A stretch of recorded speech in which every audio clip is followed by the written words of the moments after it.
오늘 주시는 하나님의 말씀은 시편 130편입니다. 오늘 이 시편 130편 말씀 역시 올라가는 자들의 노래입니다. 이 올라가는 자들의 노래는요, 다 이 세상에 있다가 하나님이 계신 그 성전을 향하여 올라가는 사람들이 삶의 고백을 하나님께 드리는 겁니다. 농부들은 농부가라는 것을 부르죠. 일하면서 부르는 그런 농부가가 있어요. 그거를 음악적 장르에서는 노동가라고 합니다. 또 뱃사람들은 뱃노래를 부르죠. 또 아기를 키우는 그 부모님들은 아기를 옛날에 이렇게 먹이면서 수유가라는 게 또 있어요. 또 잠을 재울 때 여러분 자장가 부르죠. 자장 자장 자장 자장 우리 아가 이쁜 자가 자장 아기 자장 자장 자장 자장, 그게 다 이게 잠을 재우면서 부르는 노래입니다. 마찬가지로 하나님을 향하여 나아가면서 부르는 노래, 거기에는 삶이 들어있고요. 또 그 삶 속에 여러 가지 고난, 또 애절함, 또 소망, 그런 것이 다 담겨져 있는 거예요. 그래서 이 시편 말씀 가운데서도 이 올라가는 노래를 보게 되면 이스라엘 사람들이나 우리나 별반 다를 게 없다, 이런 걸 많이 느끼게 됩니다. 자, 오늘도 성전을 향하여 올라가는 사람이 어떤 삶을 살면서 그 삶 속에서 하나님을 향하여 올라가는 이 찬송을 드리는지 한번 들여다보실 수 있기를 바랍니다. 1절에 보면 원문에서만 보겠습니다. 깊디 깊은 데서부터 내가 당신을 부르나이다 여호와시여. 자, 이 깊다라는 말은요, 좋은 의미는 아니에요. 굉장히 어렵고 힘들고 또 고통스러운 이 세상을 깊다라고 표현을 해요. 깊어도 어지간히 깊은 게 아니라 아주 깊어요. 그러니까 인생의 그 깊은 절망의 불교용어로 하면은 나락에 빠져서 거기서 이 헤매이다가 하나님을 향하여 나오는 거예요. 근데 거기서 내가 나왔기 때문에 하나님을 향합니다가 아니라 그 깊은 곳에 있으면서 하나님을 불렀다는 거예요. 이렇게 깊은 어려움 속에 있으면서 하나님을 부르며 내가 나옵니다. 여러분, 솔직한 얘기지만 부자는요, 하나님을 만날 수가 없어요. 만나도 거짓되게 만나게 돼요. 또 유명하게 성공한 사람들은 하나님을 만나도 마치 무슨 자기와 거래하는 어떤 손님이라든지 거래처를 만나듯이 그렇게 하나님과 재면서 만나요. 그러나 깊은 고난의 골짜기에 들어가서 인생의 그 아픔을 경험한 사람은 진정 하나님을 만날 수가 있는 사람이에요. 그래서 하나님은 우리를 정말 깊게 만나고 싶으셔가지고 때로 우리를 인생 속에 이해할 수 없는 그런 고난, 고통, 환난을 겪게 하시는 거예요. 여러분이 혹시 인생 살면서 뜻 모르고 이를 어떻게 변명할 수 없고 풀어지지 아니하는 그런 어려운 일을 경험했다면 여러분 기뻐하셔야 돼요. 그거 없었으면 여러분 하나님 못 만났어요. 그거 없었으면 교회는 다닌다고 하면서도 이게 속이 텅 빈 무슨 벼처럼 껍데기만 여러분 신앙하게 되는 거예요. 이런 고난과 아픔과 역경은 오히려 우리에게 깊은 신앙을 가지게 해주는 것입니다.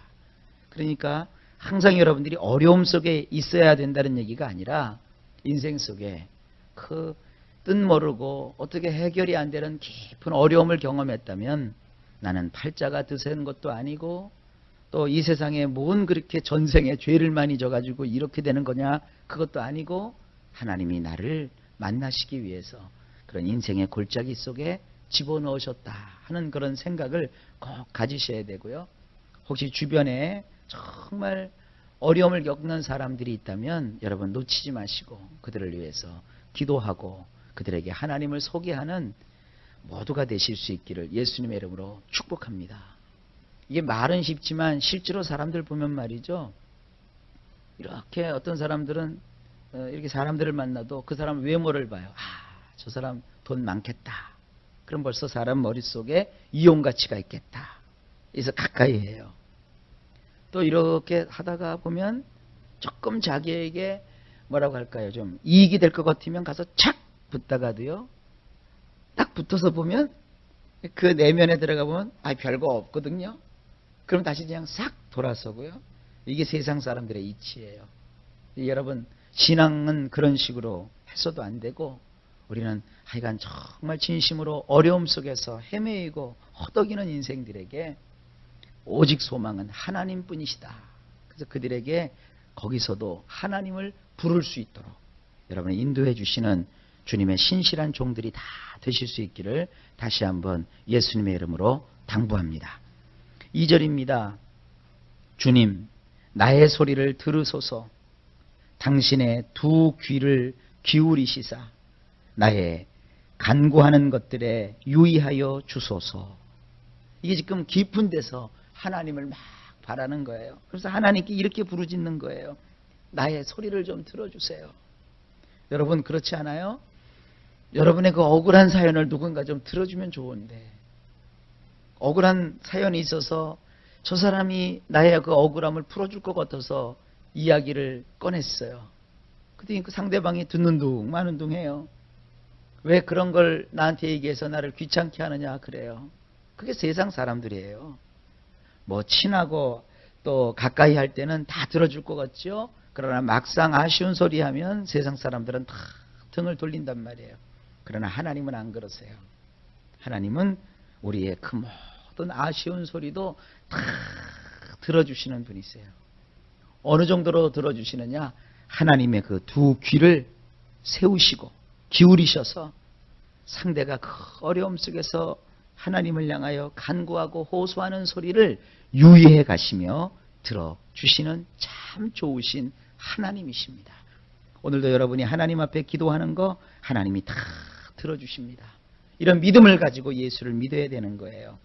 3절입니다. 만일에 당신께 없어 부정한 행위들을 살피신다면 주님이시여 과연 어느 누가 설 수 있겠나이까. 그렇죠. 여러분 우리가 사람 앞에서 당당할지는 모르겠습니다. 나는 죄 없어. 나는 양심이 바로. 나는 아무것도 잘못이 없어. 그러나 하나님 앞에서도 그럴 수 있으세요? 그럴 수가 없어요. 만약에 여러분이 하나님 앞에서조차 하나님 내가 잘못한 게 뭐 있습니까? 그러면 하나님이 그래? 그럼 한번 깨달아봐 이러신다고요. 여러분 하나님 앞에 어느 누가 설 수 있겠습니까? 어느 누가 하나님이 나의 행동을 살피시는데 그 앞에서 나는 죄가 없습니다. 나는 당당합니다 할 인생이 이 세상에 어디에 있습니까? 예수님 밖에 아무도 없습니다. 예수님만 온전하시고 예수님만 죄가 없으십니다. 아브라함이라 할지라도 모세라 할지라도 다윗이라 할지라도 바울이라 할지라도 하나님 앞에서 하나님이 그들의 부정한 행위를 찾으신다면 그들은 하나님 앞에서 큰 진노를 면치 못할 그런 죄인으로 드러나게 되어 있습니다. 근데 하물며 우리는 어떻습니까? 하물며 우리는 하나님 앞에 선다면 어쩌습니까? 우리는 금방 하나님의 진노를 받아 지옥에 떨어져도 할 말이 없는 자들이에요. 근데 하나님은 어떻게 하셨어요? 그것이 4절이에요. 참으로 당신에게는 용서하심이란 것이 있사오니 이로써 당신을 두려워하게 되옵나이다. 용서하시는 하나님. 나의 그 잘못을 하나님은 잊으시고 나의 잘못을 하나님은 덮으시고 나의 그 잘못함에도 불구하고 하나님은 다시 한번 나를 불쌍히 여겨주시고 나의 인생을 하나님께서는 또 새롭게 기회를 주시는 이런 용서의 하나님이시란 말이에요. 그래서 그 용서의 하나님 때문에 우리가 오늘도 하나님 앞에 나아갈 수 있는 것이고 그 예수님을 힘입어 당당하게 하나님께 나와서 이것도 해주세요. 저것도 해주세요. 이것도 들어주세요 하는 거예요.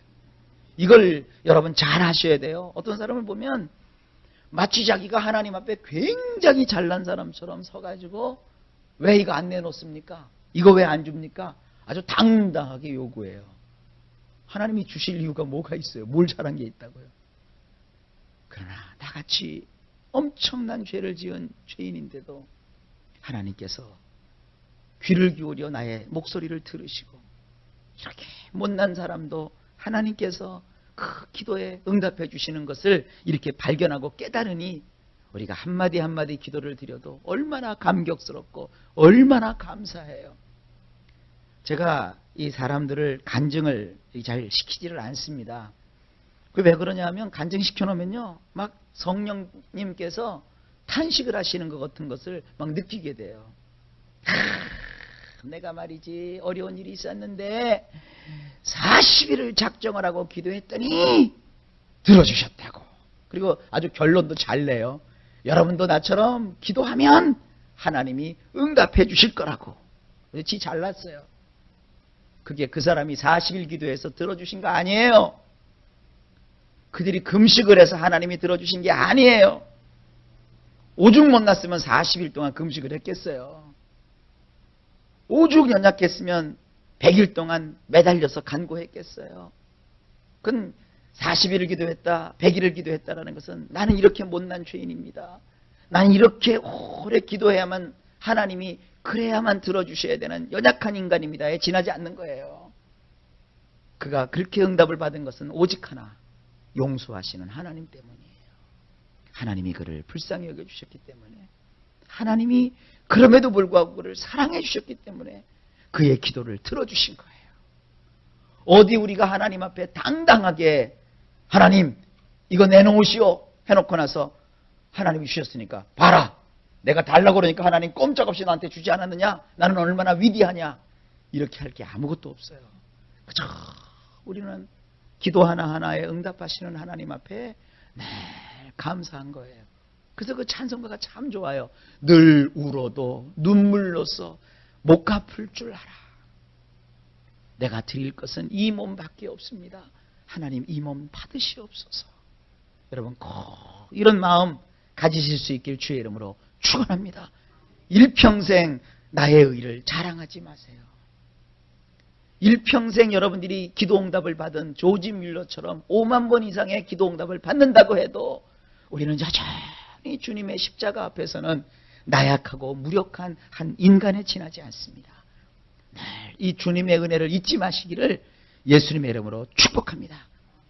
만약에 훗날에 우리 교회가 엄청나게 커서 많은 사람들이 몰려들고 어마어마한 일을 감당해서 소위 말하는 우리 교회가 굴지에 성공한 교회라 할지라도 그때 만약에 제가 강단에 서서 보십시오.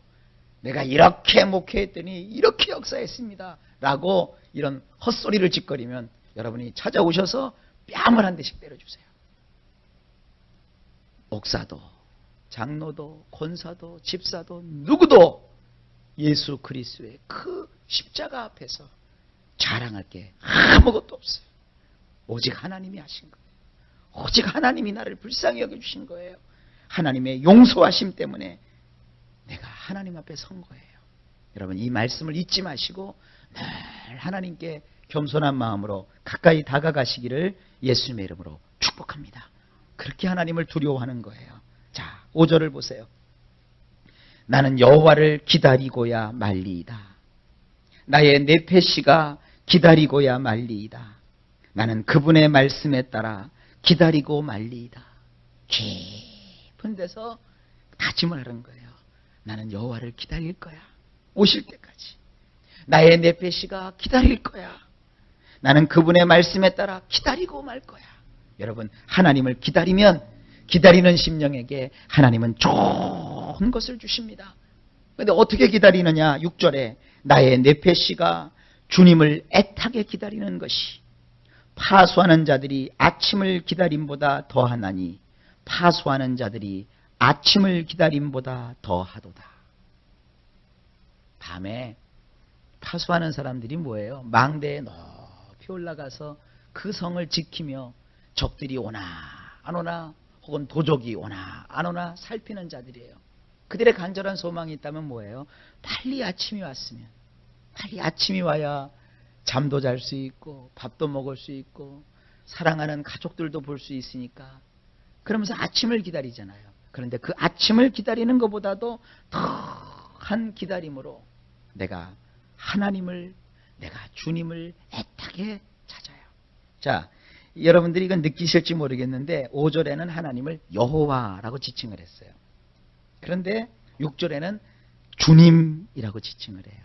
그러니까 여호와라고 하는 것은 하나님의 공식적인 이름이고요. 주님이라고 하는 것은 내가 그 하나님을 개인적으로 부를 때 주님이라고 하는 거예요. 이거는 이제 히브리 말로는 아도나이라고 해요. 주인님 이런 뜻이에요. 여러분, 우리가 교회에서 하나님을 공적으로 배우죠. 여호와는 전능하시고 여호와는 전지하시며 여호와는 무소부재하시며 여호와께서는 이루지 못하실 일이 없으시고, 그래서 이렇게 배워요. 배우는 것으로만 끝나면 안 돼요. 내가 삶 속에서 그 여호와를 나의 주님으로 모시는 거예요. 그래서 그 주님을 애타게 기다리는 거예요. 지금 그 기다림이 6절에 묘사가 되어 있는 겁니다. 자, 7절입니다. 이스라엘이여 여호와를 소망할지어다.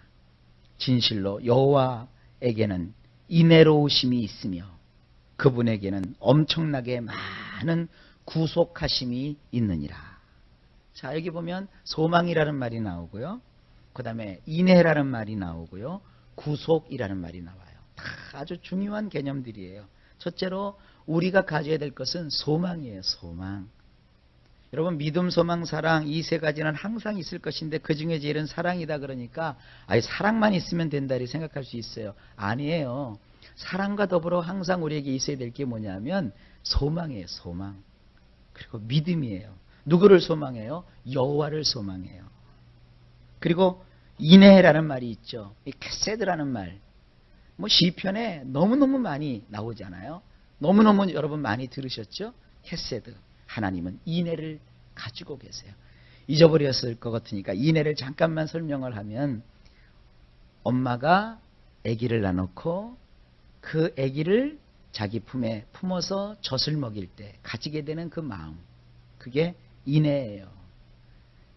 엄마가 정신병자가 아닌 이상해야 자식을 품에 안고 젖을 물리면서, 야, 넌 나한테 아무것도 해준 거 없는데 젖만 그렇게 쭉쭉 빨고 있냐.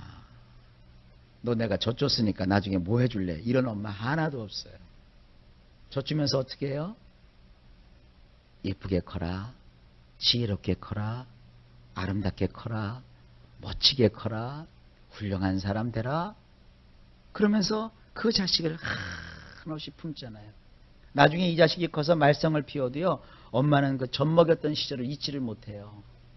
그래서 사람들이 다 내 자식을 향하여 나쁜 놈이라고 해도 엄마는 나서서 뭐라고 그래요? 얘가 원래는 나쁜 놈이 아니었다는 거예요. 다 그래요. 원래부터 나쁜 놈은 아니었대요. 근데 사람들이 볼 때는 원래부터 나쁜 놈이거든요. 근데 엄마는 아니에요. 원래부터 나쁜 놈이 아니었대요. 얘가 얼마나 착한 애였는지 모른대. 그건 엄마만이 할 수 있는 얘기잖아요. 근데 그 엄마의 마음을 하나님이 가지고 계세요. 세상 사람들이 여러분을 어떻게 볼지 모르겠어요. 그러나 하나님은 여러분을 한없이 사랑하시고 한없이 어여삐 보시고, 그래서 여러분을 도와주시고 함께 해주시는 거예요. 이걸 뭐라고 한다고요? 인애라고 하는 거예요. 그런 인애로움이 있어요. 그리고 또 하나 구속이라는 게 있죠. 여기서 말이 구속이라는 것은 뭐냐면 값을 대신 치루어 주었다. 값을 대신 주고 샀다라는 거예요. 그러니까 여러분, 하나님께서는요, 우리가 말썽 피면 와서 해결해 주신다고요. 그런데도 내가 40일 기도해서 됐다, 그렇게 하지 마세요. 하나님의 구속하심 때문에 내가 이렇게 삶에서 벗어날 수 있는 거예요. 자, 이런 하나님은 살아계시다고요. 그러니까 여러분들 어떤 삶을 사실지라도 이 세 가지 잊지 마세요. 소망, 그리고 인애, 그리고 하나님의 구속. 그것이 조금 하는 게 아니라 엄청나게 많은 구속. 하나님은 부자라 우리를 어디에서든지 건져내 주십니다. 마지막 8절입니다. 자, 이게 우리 성경에 잘 안 나와 있어요. 우리 성경으로 좀 우선 보면 8절에 저가 이스라엘을 그 모든 죄악에서 구속하시리로다. 이 저라는 말에 그냥 쑥 지나갔죠. 근데 원문이 이렇게 돼 있어요. 그분이 구속하시는 것이로다. 이스라엘을 말이다. 그들이 범한 모든 죄들에서 말이다. 그래서 말하는 그분은 3인칭 남성 대명사. 누구예요? 창세기 3장에 나오는 바로 여자의 후손이신 이라고 표현되어 있는 그분, 바로 모세가 이야기했던 바로 그분, 아브라함이 바라보았던 그분, 다윗이 내다보았던 그분, 그분이 이 땅에 오셨어요. 그분이 십자가에 달리셨어요. 그분이 피 흘려 죽으셨어요. 바로 그분이에요. 그분이 구속하시는 것이에요. 그분이 나를 구속해 주시는 거예요. 그분이 피를 흘려 주셨어요. 그분이 몸을 찢으셨어요. 그분이 몸을 상하셨어요. 그분이 상하심으로 우리가 고침을 받았어요. 그분이 채찍에 맞아 찢어지시고 그분이 상함을 받으심으로 우리가 어떻게 됐어요? 삶에서 회복될 수 있었어요. 우리의 죄악과 우리의 형벌이 다 치루어졌어요. 그리고 그분이 죽으심으로 이제 우리가 살아나게 되었어요. 바로 그분이 구속하시는 것이래요. 이스라엘을. 그들의 범한 모든 죄악들에서 그분이 우리를 구속해 주신대요. 바로 이겁니다. 자, 이 성전에 올라가는 자의 노래가 참 깊지요. 인생의 깊은 어려움 속에서도 우리가 붙잡을 것은 예수 그리스도의 구속의 은총이에요. 여러분, 신앙 복잡하게 하지 마세요. 옛날에 그 최자실 목사님이 쓴 할렐루야, 나는 할렐루야 아줌마였다라는 책을 볼 것 같으면 그 최자실 목사님은 성도들한테 그렇게 뭐 장황하게 성경을 가르치고 그러지는 못하셨어요. 그런데 그분은 이렇게 가르쳤어요. 삶에 어려움이 있거든, 헤어나오지 못할 큰 시련을 겪거든 요거 하나만 하라는 거예요. 예수의 피. 예수의 피. 이것만 의지하라는 거예요. 물론 이것이 굉장히 무속적인 신앙이 될 수도 있어요. 하지만 그것만큼 강력한 여러분 도구가 없어요. 그것만큼 강력하게 우리의 삶을 건져낼 수 있는 능력이 없어요. 예수님의 피. 예수님의 십자가의 보혈을 의지하세요. 그 십자가의 보혈을 나에게도 주시옵소서. 그 보혈의 능력이 나의 삶에도 나타나게 하옵소서 하고 주님을 붙잡으면 하나님께서 우리를 의롭게 여겨주시고 우리를 온갖 시험에서 건져내 주시는 거예요. 오늘도 예수의 피가, 우리를 구속하신 그 예수의 피가 우리의 삶 속에 넘치는 능력이 되어서 우리를 깊은 곳에서 건져 올리시는 이 하나님의 은혜로 나타나게 되실 줄 믿습니다. 하나님의 돕는 손길이, 하나님이 늘 함께 하심이 오늘도 종일토록 우리 모두에게 함께 하시기를 예수님의 이름으로 축원합니다.